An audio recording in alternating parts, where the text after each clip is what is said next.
Well, it's official. The Browns are the Browns again. Look, Jameis, the Jameis fun is over. He threw 3 picks this past week. As bad as it sounds, I'd rather take those picks than throw the little 10-yard in, 5-yard routes that we saw most of the season. I think the big factor in the game is they couldn't get the run game going whatsoever.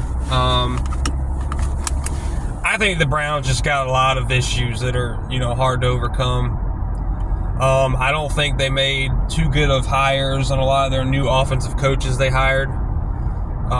They brought in a few college guys that really haven't been in the NFL barely any or haven't at all. So I think that kind of, and then they try to, the old obvious saying, if it ain't broke, don't fix it. The Browns fired their OC last year, even though he didn't call the plays, but he was part of the scheme him and Kevin created and ran. And that's what Kevin is used to doing. They blew it up and brought in an OC that was fired in the middle of the season last season. Ken Dorsey from the Bills, to run a more shotgun RPO style offense, fit Deshaun Watson. Deshaun Watson's hurt, so that offense is irrelevant now, and it's probably too late to teach a lot of guys new plays in Kevin's system. I get it, but look, man, for one, the offense line's not been good. I think the defense has been definitely regressed, but I think they also match the energy of the offense at this point in the season, so I don't give them too much blame.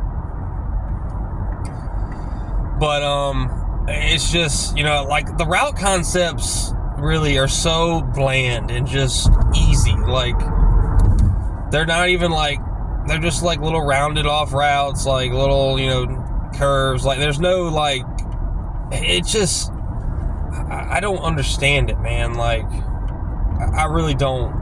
Which, maybe the reason Ken Dorsey's not an OC was fired from Buffalo. Everybody says, well, the year before he was fired, they were pretty good. It's like, well, they had Josh Allen, dude. Josh Allen could be good in a lot of offenses. But look, man, it's tough to say.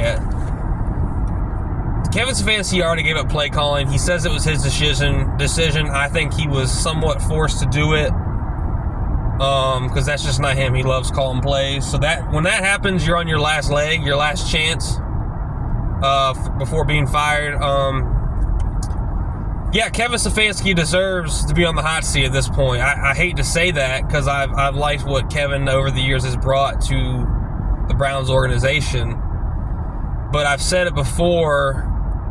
I think if I'm picking one, Andrew Berry's gone.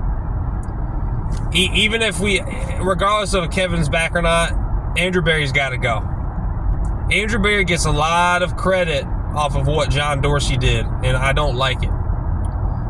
He hasn't drafted that well of players, like that many good players. I mean, he hasn't. He does not bring in good depth whatsoever, at all.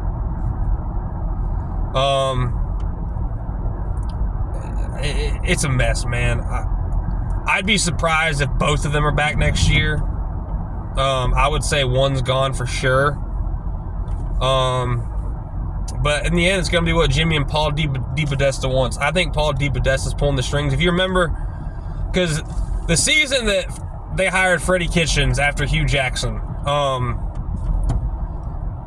yeah, there was high expectations, but they went, 7-9. For his first time as a head coach.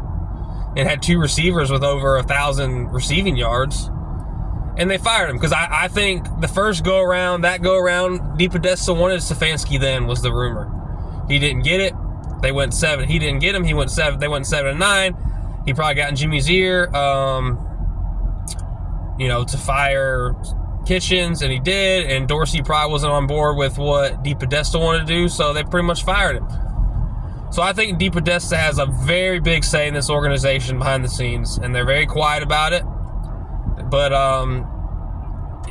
it's just like people talk about, like, if you keep Andrew Berry and Kevin Stefanski, specifically Andrew Berry, and you're going to draft a quarterback early in next year's draft, do you want them picking the quarterback? Do you? I don't know. It's tough, man. It really is. It's a mess.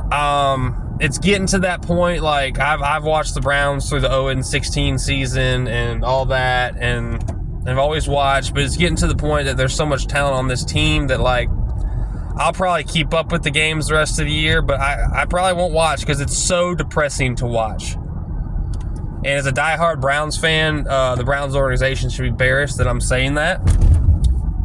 But it's just not good football, man. It's really not. And it's very hard. It's very hard to watch. But it is what it is. I'm interested to see what happens through the rest of the year. There's a lot of football left. It's unfortunate there's a lot of football left. But I think it could get a lot messier. And I mean, they're going into the bye week this week. So, I mean, I don't know, man. You might see Kevin Stefanski fired this week, within these next 2 weeks. I don't know. Personally, if I'm the Browns, I'm firing Andrew Berry right now during this bye week, letting Kevin finish out the year, and then making a decision on him the rest of the year. But it's not looking good. And like I've said before, as long as the Haslams own this team, they will. Even if they start to have success, they'll fuck it up. Because the Haslams, Jimmy can't stay out of his own way.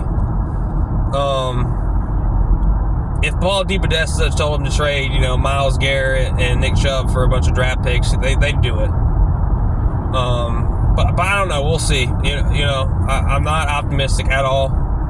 I usually am. I would like to see Kevin Stefanski get another year with another GM and go back to running his system that he's used to. But it's getting harder and harder to defend that opinion that I have. But we'll see, man. I don't put anything past Jimmy. I can't believe I'm saying this, but go Brownies.